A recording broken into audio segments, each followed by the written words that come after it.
away from here, watching a sheer demonstration of military power from the All-Americans.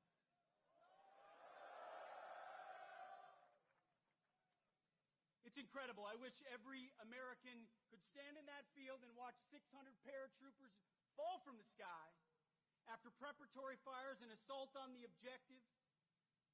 That's sheer American firepower. But you know what I wish Americans could also see? What I get a chance to see every day, what other members of the cabinet get to see every day, which is our Commander-in-Chief, President Donald Trump, putting America first.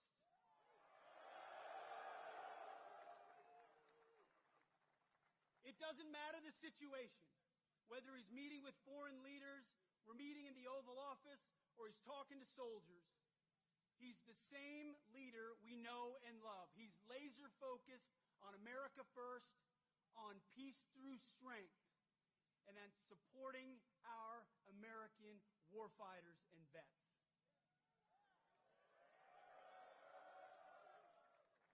You know exactly where his compass is.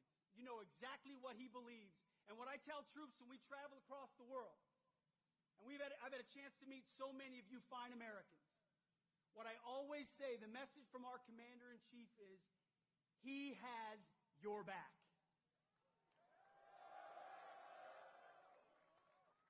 That matters. Let me tell you, I've been, not that long ago, in shoes and boots similar to yours. And when I was going on a mission, or I was about to take part in something that was uncertain, involved complications, the fog of war, all I wanted to know was that my company commander, battalion commander, brigade commander, division commander, and my commander-in-chief had my back when I had to do difficult things on behalf of the nation where politicians in air-conditioned offices don't understand, and they want to second-guess. President Donald J. Trump has your back.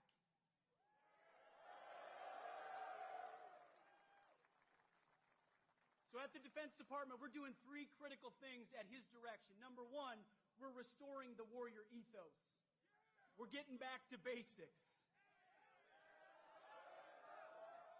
Standards, accountability, readiness, training, warfighting, lethality. We're not a college or a university. We're not interested in your woke garbage and your political correctness.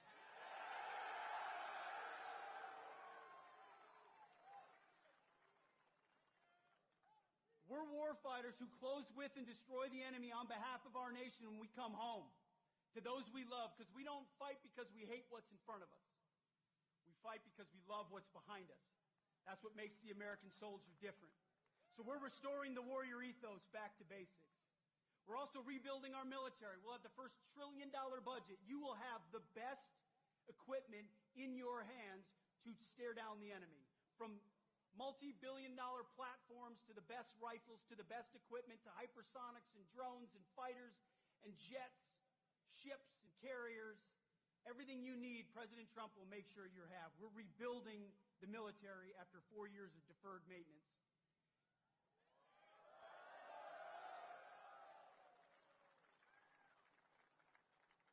And finally, we're reestablishing deterrence.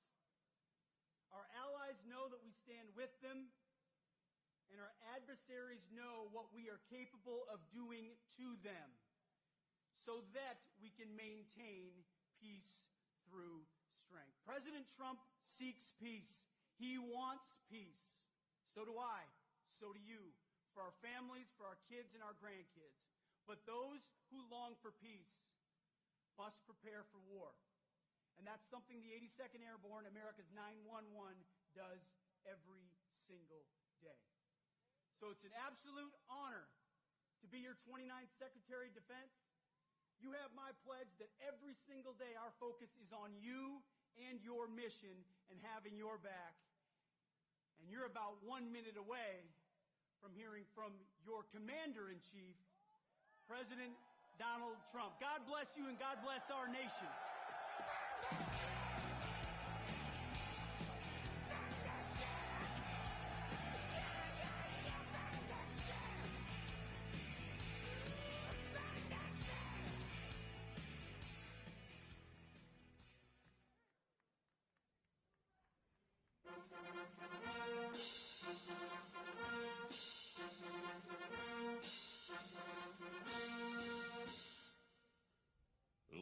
and gentlemen, please welcome your Commander-in-Chief, the 45th and 47th President of the United States, President Donald J. Trump.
From the lakes of Minnesota to the hills of Tennessee, across the plains of Texas, from sea to shining sea, from Detroit down to Houston and New York to LA, where there's pride in every American heart, and it's time we stand and say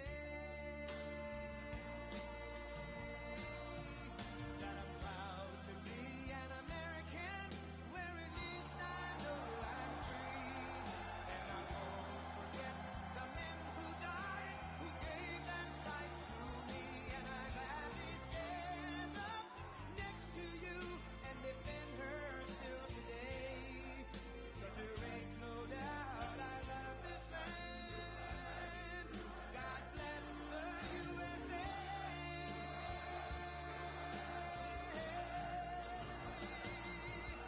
And I'm proud to be an American, where at least I know I'm free. And I won't forget the men who died, who gave that right to me. And I gladly stand up next to you and defend her still today. 'Cause there ain't no doubt I love this land. God bless the USA.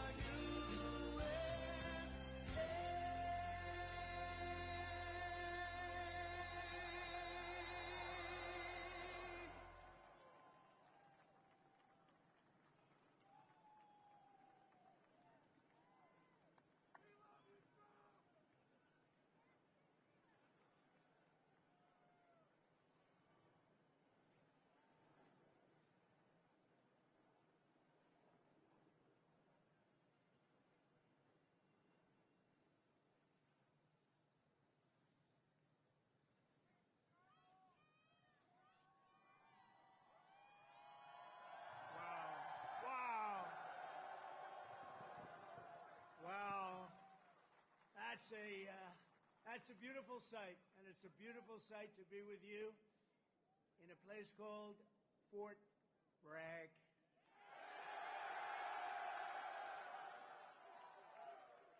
Can you believe they changed that name in the last administration for a little bit? But we'll forget all about that. We're going to forget all about it. I want to just say God bless the U.S. Army and God bless the USA. Great place, great group. I want to thank so many incredible soldiers and paratroopers, pilots, warriors for that awesome display of pure, unrivaled American military might. I just saw something that was crazy. You don't want to mess. I've been saying a long time, we have the best. Nobody even comes close, but they just gave me a display that you might be lucky not to see it because it's a little scary. It was beautiful to watch. Let's hear it for the Army Special Operations and Command and the 82nd Airborne Division and the 18th Airborne Corps. What a show it was and what a show it continues to be. And Saturday is going to be a big day in Washington, D.C. You know, a lot of people say, we don't want to do that. I say, yeah, we do. We want to show off a little bit. You know, recently other countries celebrated the victory of World War I. France was celebrating, really. They were all celebrating. The only one that doesn't celebrate is the USA, and we're the ones that won the war. Without us, you'd all be speaking German right now. Maybe a little Japanese thrown in. But we won the war. And we don't celebrate, but we're going to celebrate on Saturday, and we're going to celebrate from now on. We're going to celebrate our greatness and our achievements. This week we honor 250 years of valor and glory and triumph by the greatest fighting force ever to walk the face of the earth, the United States Army. For 2.5 centuries, our soldiers have marched into the raging fires of battle and obliterated America's enemies. There's never been anything like it. There's never been a force like this. And I rebuilt it. I gave you so much money for 4 years. It was crazy. And we just approved our largest budget for military operations, over $1 trillion. We've never even come close. But our army has smashed foreign empires, humbled kings, toppled tyrants, and hunted terrorist savages through the very gates of hell. Our soldiers do not rest until they win. You know that better than anybody. From June 1775 to June 2025, those foolish enough to challenge America's army have been met with unyielding strength, unbreakable spirit, and unstoppable, overwhelming force. Time and again, our enemies have learned that if you dare to threaten the American people, American soldier will chase you down, crush you, and cast you into oblivion. That's what happens, unfortunately. Doesn't sound very nice, but it's true, isn't it? The last sound you ever hear will be the dueling howl of Black Hawks in the dead of night, the thunderous boom of artillery fire, or the ferocious roar of a U.S. Army infantry brigade charging over the horizon. That brigade is going to charge like you've never seen before, and hopefully I can keep you out of that, but if I don't, you're ready. Is that right?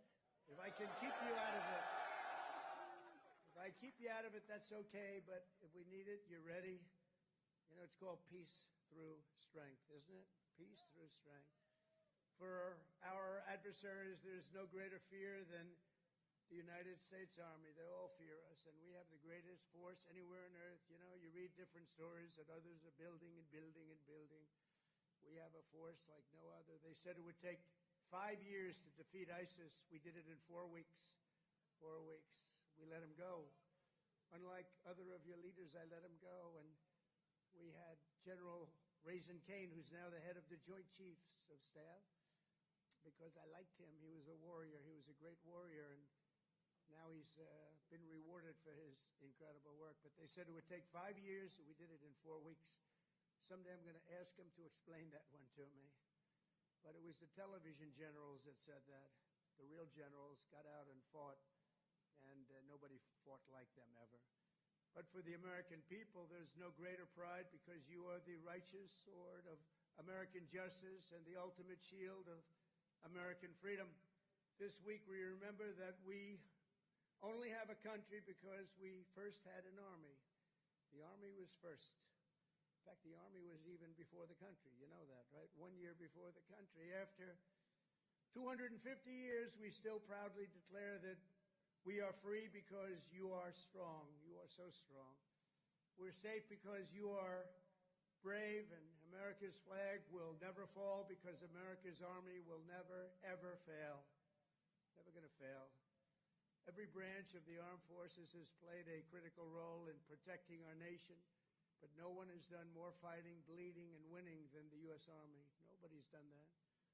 The Army has earned more combat medals and more battle ribbons than any other service, and 70% of all of the medals of honor. We give away medals of honor all the time at the White House to incredibly brave people, but you have 70% of them, Army soldiers, and especially our Army paratroopers, truly go all the way. You know that expression, all the way. It's one of your beautiful expressions.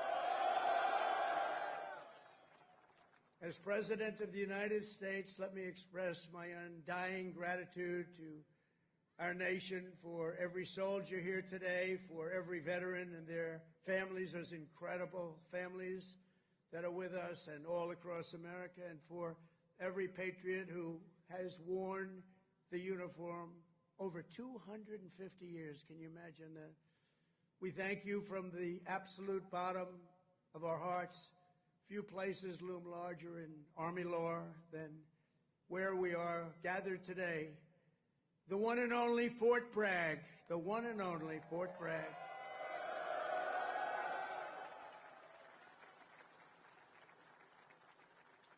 But remember, it was only that little brief moment that it wasn't called Fort Bragg. It was by the Biden administration, not Trump. I had nothing to do with it. We got it changed.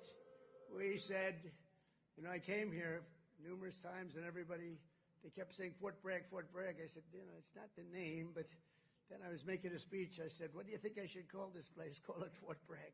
I said, Fort Bragg, how you doing?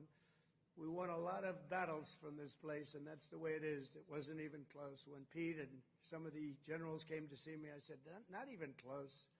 Not even close. This is the home of the Green Berets, the Sky Dragons, and the All-American 82nd Airborne. We know what 82nd Airborne Division. This is where the GIs who won the Second World War learned to pack their parachutes and push howitzers and go right into those C-47s with lots of arms and push them right out those big, beautiful doors and wield their bayonets and pry the enemy from the hedgerows of the French countryside. France needed us badly. We were there. A lot of people needed us badly. They still do, maybe worse than ever. It was here in the soil that the Army forged the medal that held strong at Bastogne. It was here the mighty paratroopers earned their wings before they rained down death from above to liberate Sicily, Normandy, and even the Netherlands. That's right. We saved the Netherlands. Every inch of this base is steeped in the legacy of those warriors who have said with pride, "Sir, I trained at Fort Bragg, sir." That was pretty cool. And that is why we restored the historic name of this very, very special place. I don't know if it could be the same place. Fort Bragg is in. That's the name. And Fort Bragg, it shall always remain. That's never going to be happening again.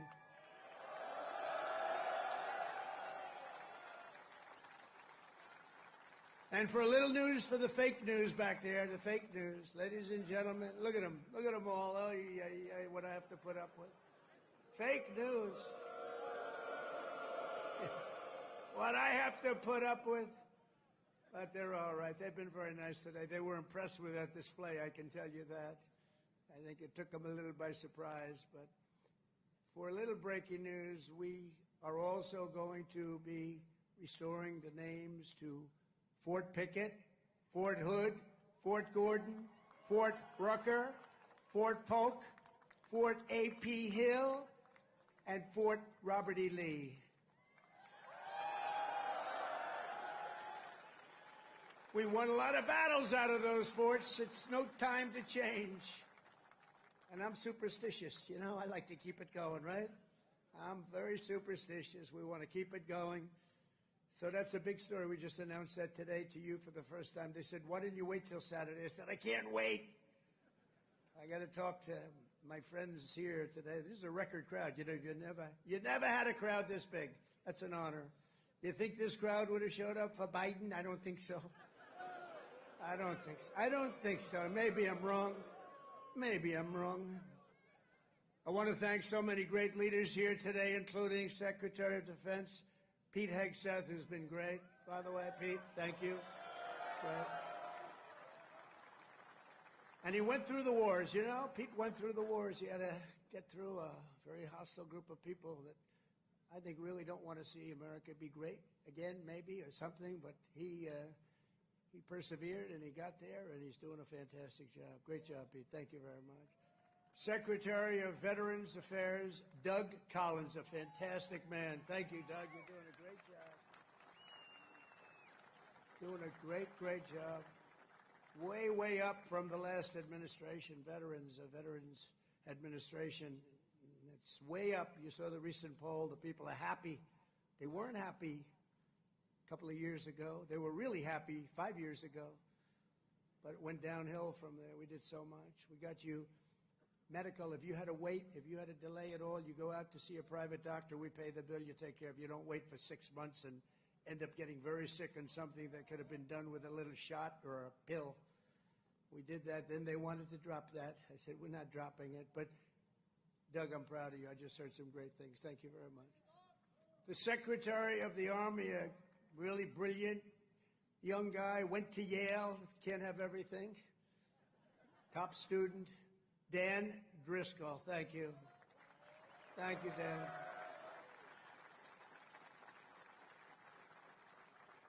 And we have your senators, Senator Ted Budd and Senator Tom Tillis. Thank you, fellas.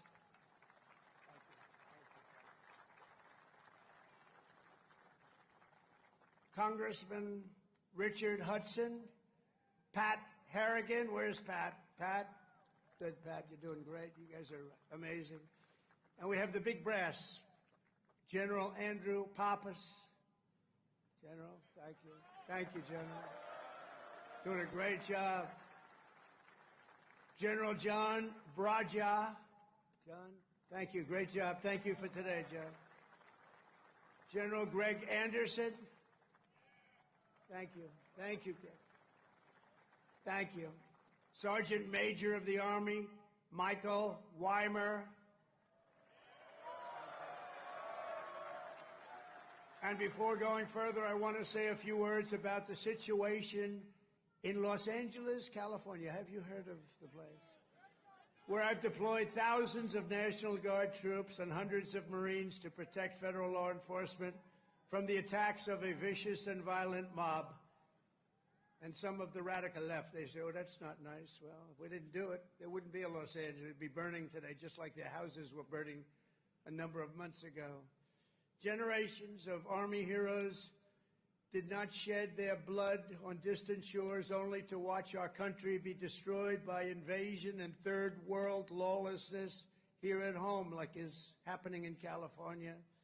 As Commander-in-Chief, I will not let that happen. It's never going to happen. What you're witnessing in California is a full-blown assault on peace, on public order, and on national sovereignty carried out by rioters bearing foreign flags with the aim of continuing a foreign invasion of our country. We're not going to let that happen.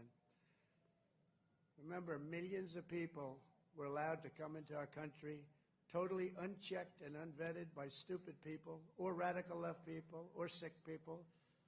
But regardless, open border policy, the dumbest policy yet. I would say even dumber than men playing in women's sports, transgender for everyone.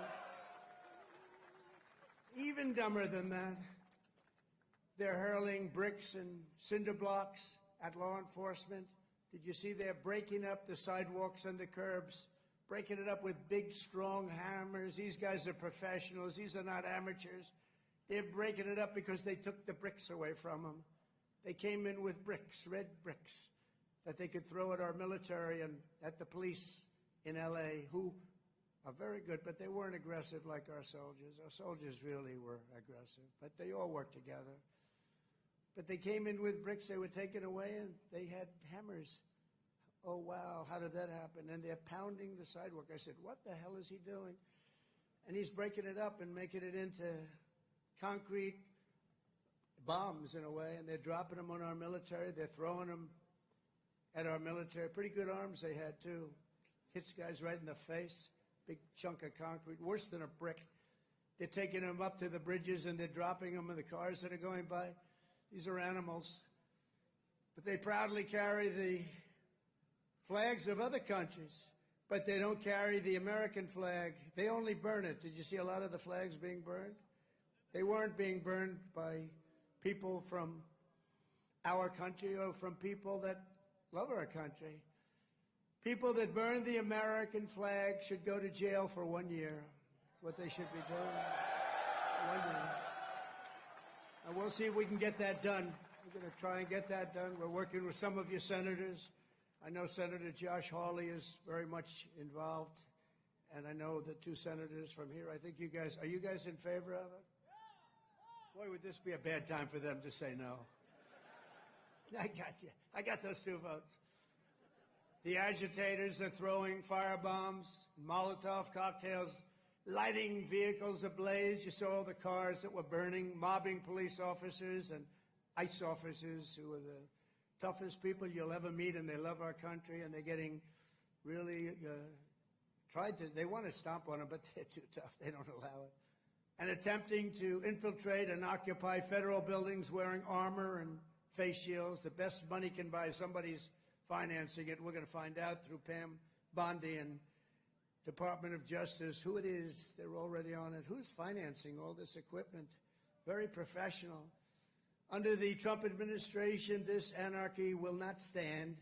We will not allow federal agents to be attacked, and we will not allow an American city to be invaded and conquered by a foreign enemy. And that's what they are. A lot of those people were let in here by the Biden administration. They just poured right in. They came from prisons. They came from jails from all over the world. They came from mental institutions. They were the leaders of gangs. They were drug lords allowed to come into our country. Their countries threw them out. Their countries would bus them or drive them right to our border and say, go in there. You ever come back, we're going to kill you. And we got them, and we're getting them out of here. I want to applaud the courage and the strength of the incredible troops who are right now standing guard to protect federal property and personnel and uphold the supremacy of federal law. That's what they're doing. They're protecting our ICE agents. They're protecting the police in Los Angeles. The head of the police in Los Angeles, a good man. I hear a good man, but he was actually saying we really did need this help. It had gotten away from them. It had long gotten away. And we gave it to them. Not only are these service members defending the honest citizens of California, they're also defending our republic itself. And they are heroes. They're in there, they're heroes. They're fighting for us. They're stopping an invasion just like you'd stop an invasion. The big difference is most of the time when you stop an invasion, they're wearing a uniform. In many ways, it's tougher when they're not wearing a uniform because you don't know exactly who they are. In Los Angeles, the governor of California, the mayor of Los Angeles, they're incompetent. And they paid troublemakers, agitators, and insurrectionists. They're engaged in this willful attempt to nullify federal law and aid the occupation of the city by criminal invaders. That's what it is. They're invaders, no different. Their position is that the rioting will not stop unless ICE withdraws from Los Angeles and ceases the enforcement of federal immigration law. In other words, they came in here illegally. Many of them came out of prisons and jails, the most heinous people. They came from all over the world. They came from the Congo in Africa. They came from Asia. They came from the prisons of these places. They were put into the United States and allowed to stay here because we had a grossly unfit president who listened to whoever was operating the auto pen. And they allowed these people to stay. And by the way, I've known this guy for a long time. He was never the sharpest bulb. But you know what he was? He wasn't a radical left lunatic. He never dreamt about open borders. He never said that when he was of sound mind, which actually was a very long time ago. So sad what they've done to our country. I will say that without question, however, you're seeing the financial numbers. We've now got the hottest country anywhere in the world. And 6 months ago, it was the coldest country. We're being laughed at all over the world. I was in Saudi Arabia, Qatar, UAE. We brought back $5.1 trillion into our country. And all three leaders, they're great leaders, all three said, you know, you are presiding over the hottest country anywhere in the world. And they said the exact same thing. They said 6 months ago, it was the coldest country. I'll tell you, it changed on a date. You know what November 5th was? It was the election of a president that loves you. And that's when it all changed. That's when it all changed. Within the span of a few decades, Los Angeles has gone from being one of the cleanest, safest, and most beautiful cities on earth to being a trash heap with entire neighborhoods under the control of transnational gangs and criminal networks. It's horrible what's happened so quickly. As the entire world can now see, uncontrolled migration leads to chaos, dysfunction, and disorder. And you know what?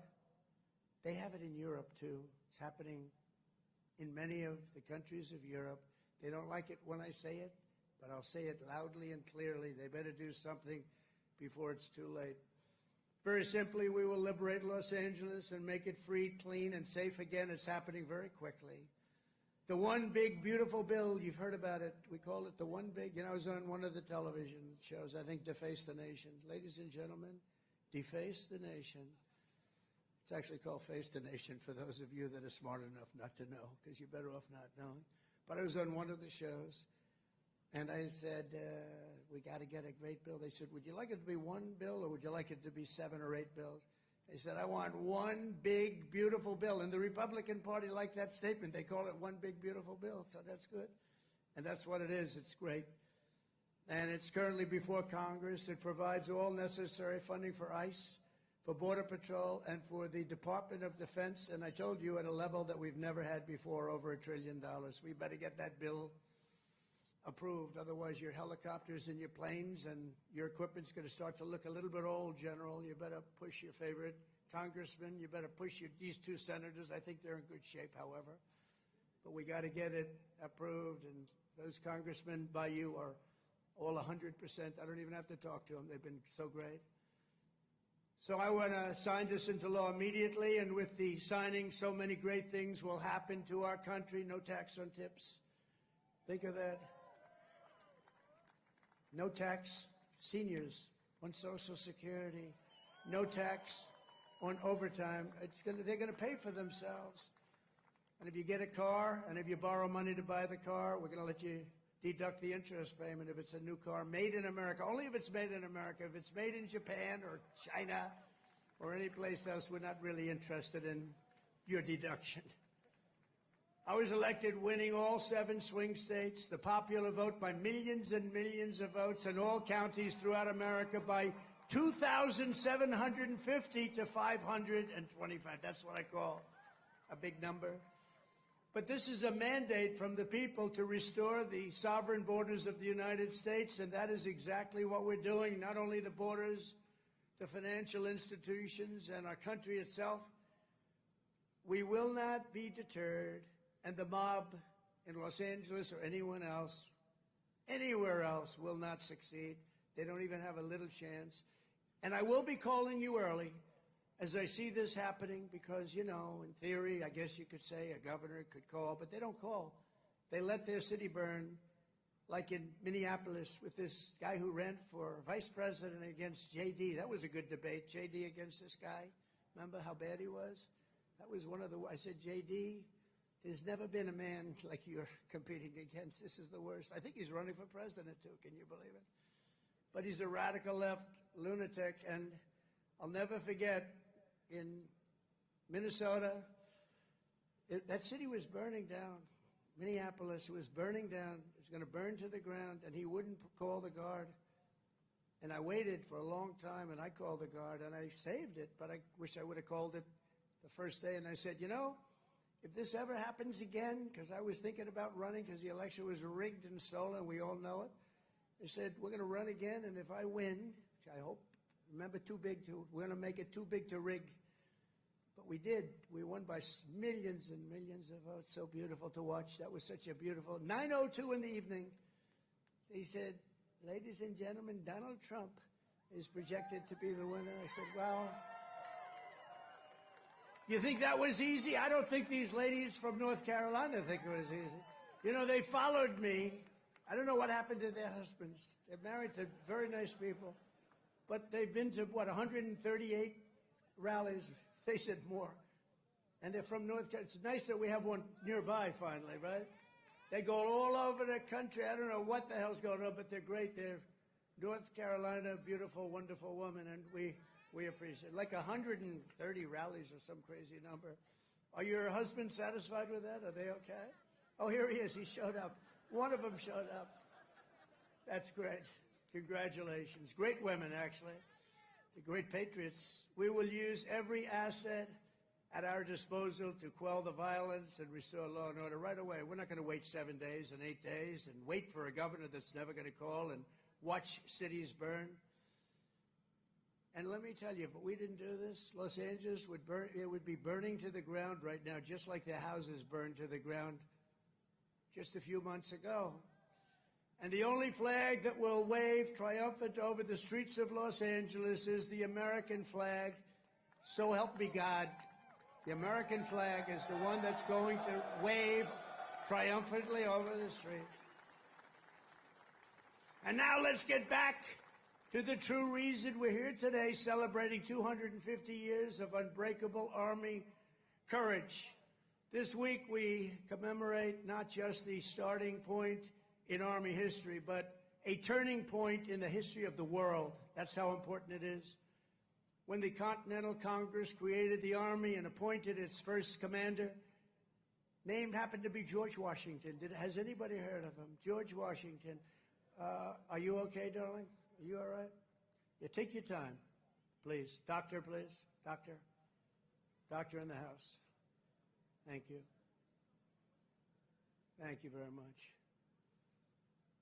These are great people. They've been waiting here a long time, General, so, you know, we want to give them all the time they need, right? Thank you very much.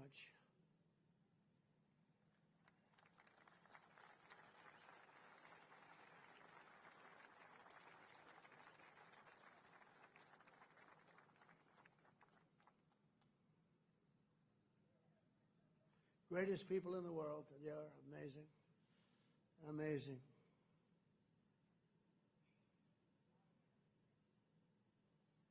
Oh, good. Thank you very much. Thank you.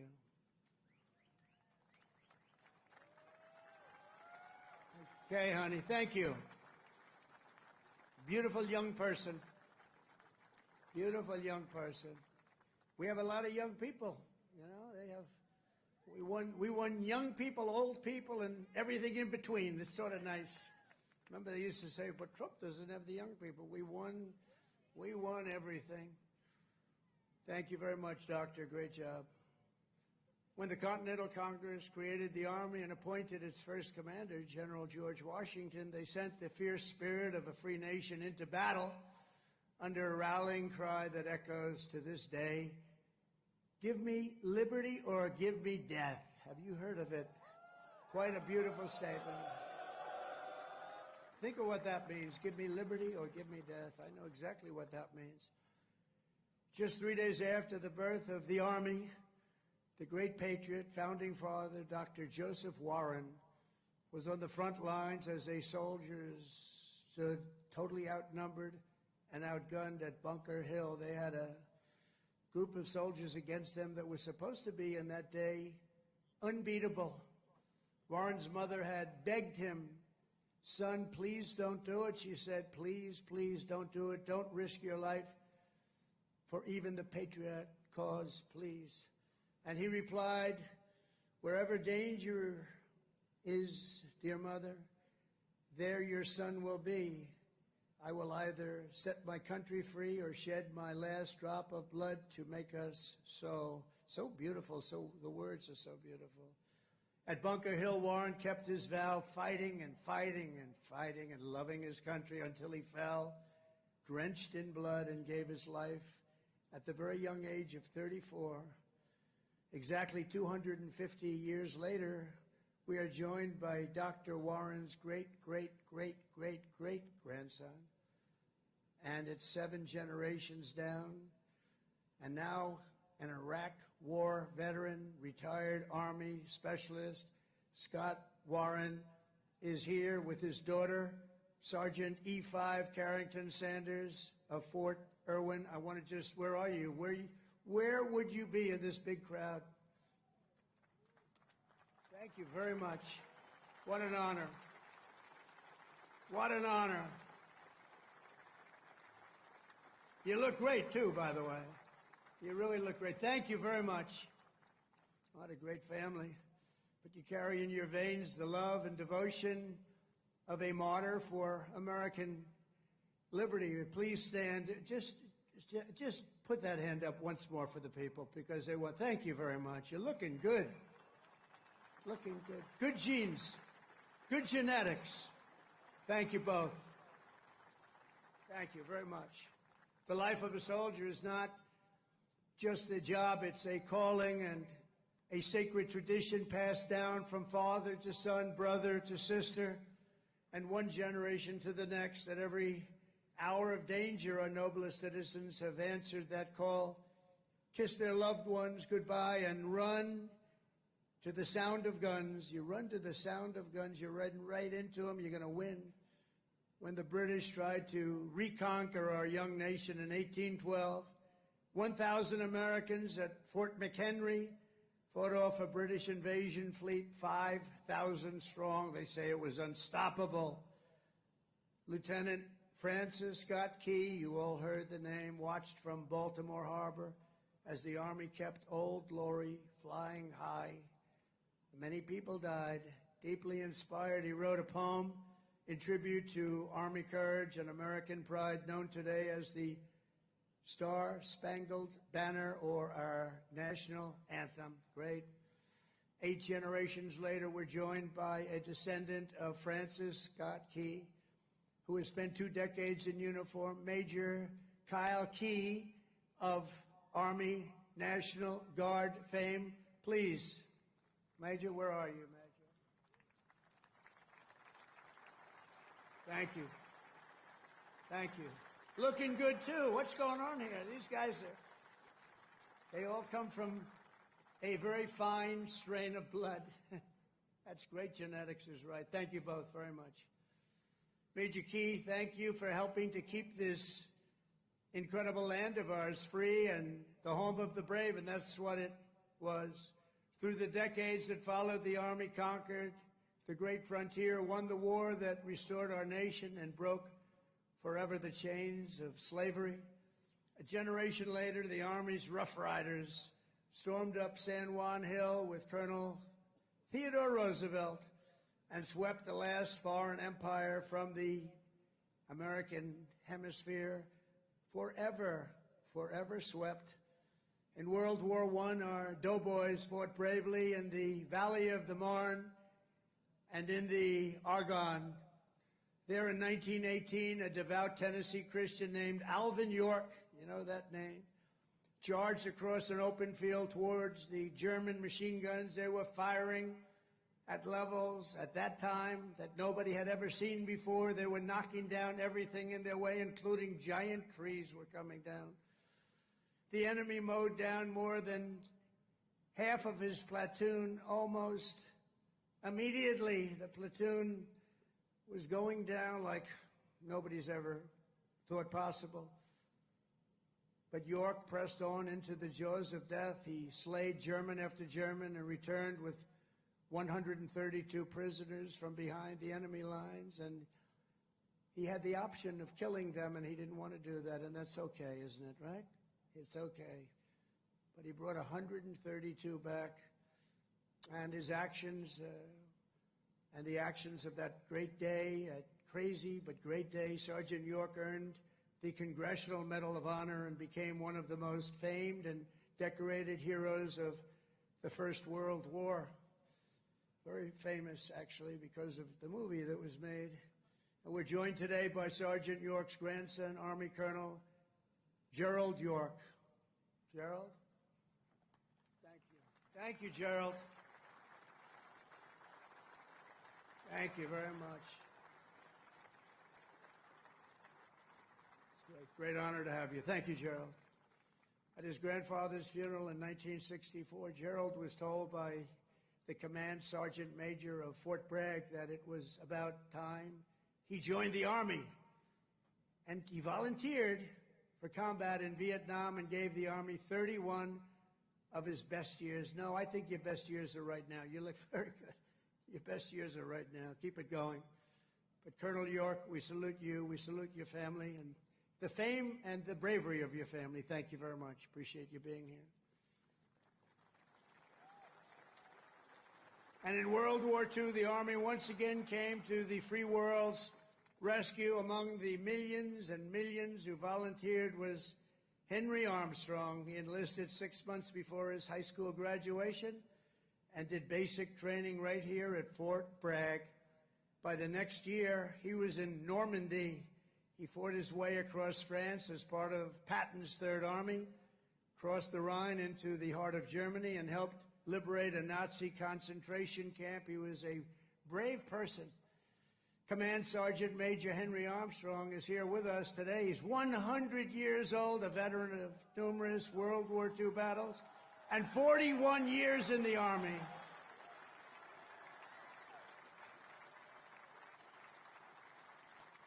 Thank you. Wow. These are great, amazing people. Thank you very much. Great. Thank you very much. He's joined by his grandson, Army Major Dennis Armstrong. Dennis, I assume that's you, right? Thank you, Dennis. And Dennis's wife, Captain Shelley Armstrong. They love the military, and they love our country. Thank you very much, Shelley. Thank you very much. Appreciate it. And their son, Tanner. Where's Tanner?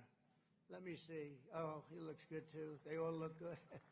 Tanner might look the best, actually. Thank you very much. Who's an active duty staff sergeant in the 82nd Airborne right here in Fort Bragg. He could right now run for office, I think. He's very popular. In Korea, our warriors held the front line in the battle against communism and liberated millions and millions into the light of freedom. To Vietnam, we sent some of the toughest men who ever wore Army boots and olive drab. One of them was Joe Marm of Pennsylvania. He was 23 years old when his platoon was ordered to rescue soldiers surrounded by the enemy in the Battle of Ia Drang.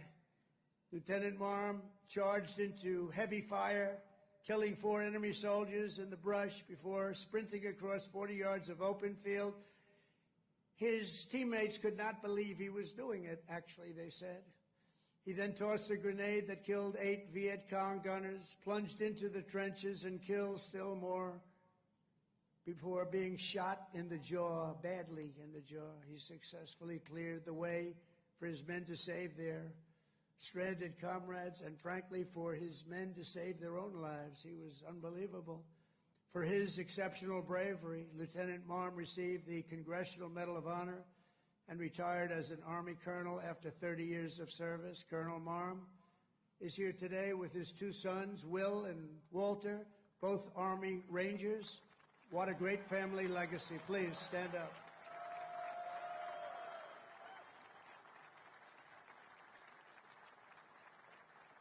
How's your jaw feeling? All right? The jaw? It's all right? Looks pretty good. I wish mine looked that good. It's very good. Thank you very much. Great family. Appreciate it. Real heroes.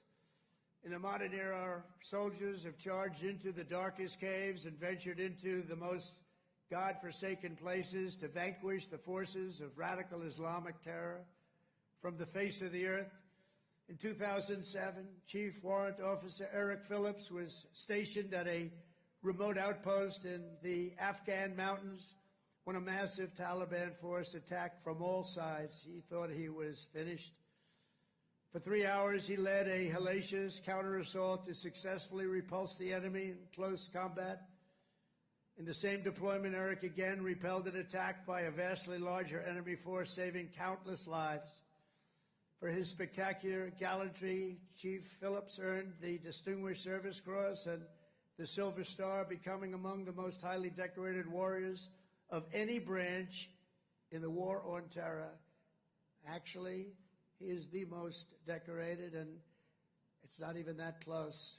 Many, many battles, many, many medals. And he's with us today, Chief Phillips. You did us all proud. Please stand up, Chief Phillips. Thank you. Thank you very much. Thank you. You are Army strong. Thank you very much, Chief. From the American Revolution until today, the story of the Army is the tale of an unbroken chain of American patriots who gave all they had for this country. It is the saga of epic men like Washington and Jackson, Grant and Custer, Pershing and Eisenhower, Patton and MacArthur, Wild Bill Donovan, and the great General William Yarborough, father of the Green Berets. You know that, the Green Berets? You know that? William Yarborough. It's the story of fabled units like the Old Guard, the Iron Brigade, the Big Red One, the Buffalo Soldiers, the Harlem Hellfighters, the Tuskegee Airmen, the Screaming Eagles, and George Patton's Hell on Wheels. They called it Hell on Wheels. When he was after you, it was not good. The weapons of war have changed with every generation, but the unflinching loyalty of the American soldier has always remained the same. The Army has always stayed true to its motto, "This we'll defend." You know that. This we'll defend. Army warriors who have laid down their lives for America rest by the thousands in the sacred soil of Arlington and Gettysburg, Anzio and Manila, and to far-off places known only to God. We owe everything to them. Today we renew our devotion to the cause of liberty for which they so selflessly lived and fought and so bravely died.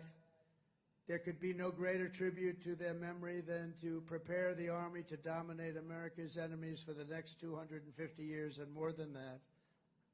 That's why under the Trump administration, we're focused on restoring the spirit of the U.S. Armed Forces.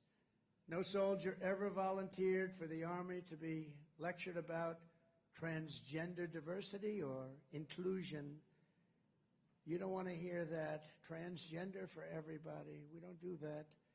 America's patriots joined the Army to kick down doors, storm beaches, kill terrorists, and win America's wars. That's what we want. And that's what you want.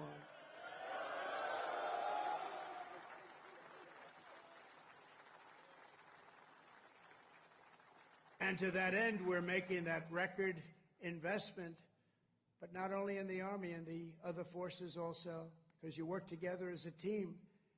And we're including in that and across the board. Now, you don't have to take this if you don't want. You could be great patriots. Say, I don't want to raise. I will not accept it. Let it go back into our country. Let's give it to Gavin Newsom so he can waste it in Los Angeles. No, we don't want to do that, but we're giving you across the board raise for every single service member in the U.S. Armed Forces. We're giving you across the board, and you deserve it. You know, we spend so much money on things that we shouldn't be spending it on. But I think those days are stopping, Mr. Senators and Congressmen that are with us. As part of our one big, beautiful bill, we are also investing over $1 billion to update your on-base housing. And we're building a state-of-the-art missile defense shield to protect our homeland. And it's called the Golden Dome. It's going to be all made in America. We've done it for others. We're now doing it, about time, right? We're doing it for ourselves. After years of recruiting shortfalls, this is, to me, maybe the most exciting things. We're setting the strongest peacetime recruiting records ever. Just think of this. 6 months ago, we couldn't recruit anybody to join the military. Nobody wanted to join. That was 6 months ago. And then we had the election of November 5th. And now we have the strongest recruiting numbers in the history of our country. Can you imagine that? Can you imagine that? We've already surpassed our recruiting targets for 2025, and We're not done yet. And I'll tell you, it doesn't make you feel good when you had to hear 6-7 months ago that nobody wants to join the Army. They don't want to join our military. Frankly, they didn't want to join our police, our firemen.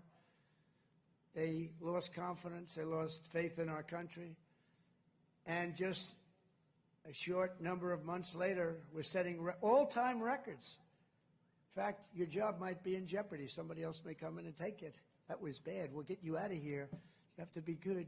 We're getting the best people that you've ever seen. We're getting people that I don't think we've ever seen anything like it. Great people are coming in. Doesn't it make you feel good, though? You have something and you're doing something and other people want to join you. Isn't that a great feeling?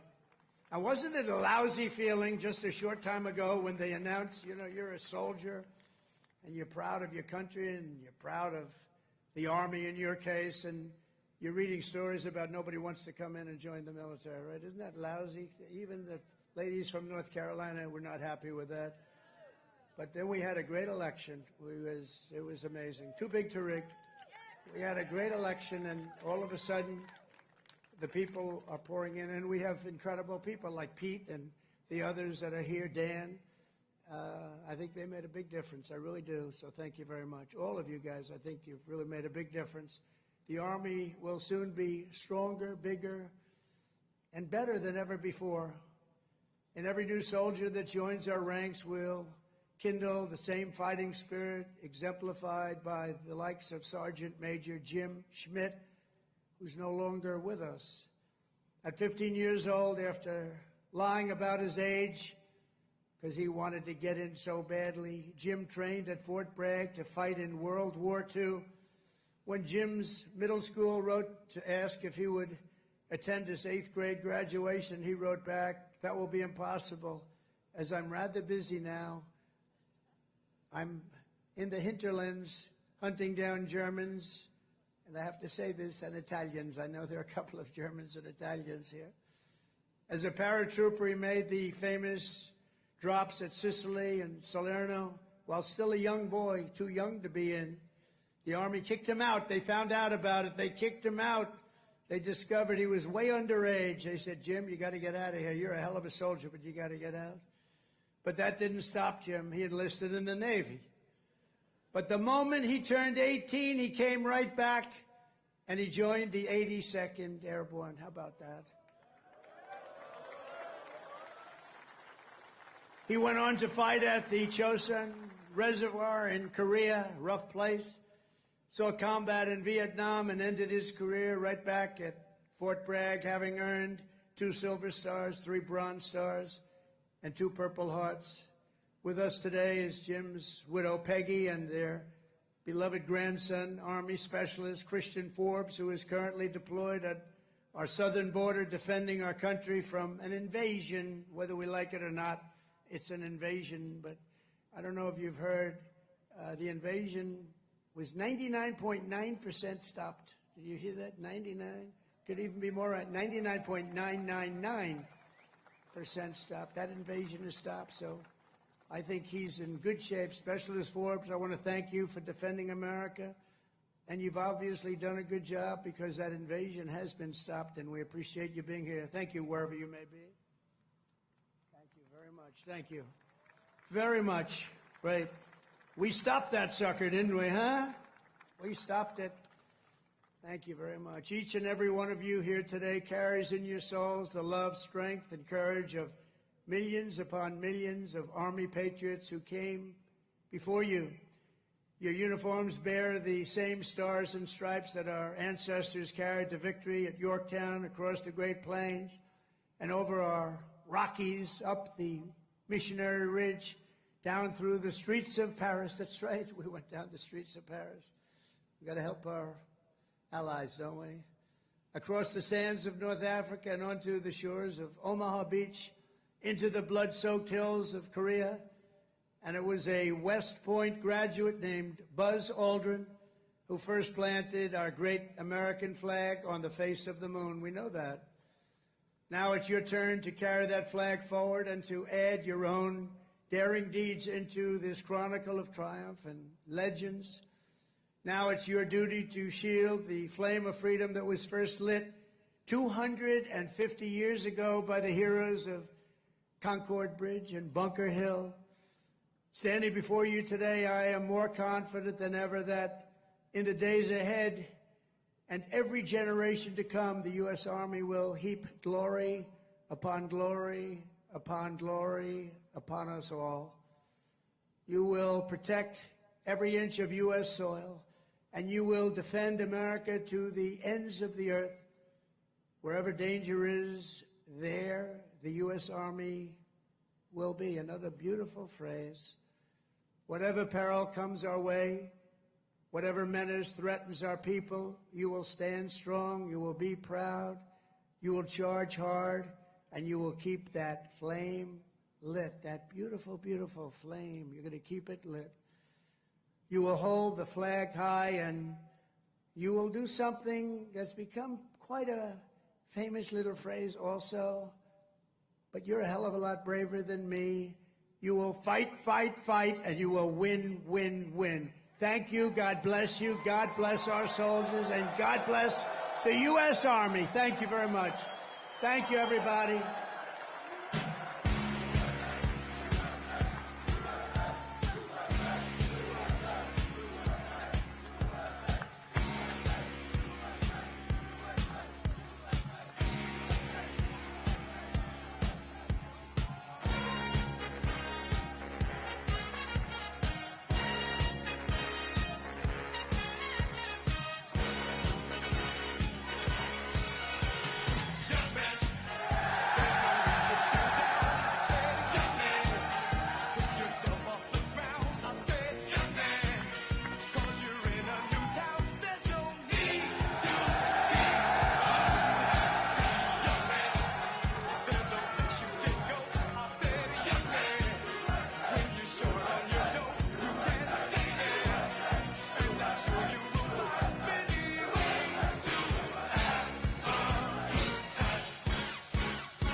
The storm clouds gather far across the sea.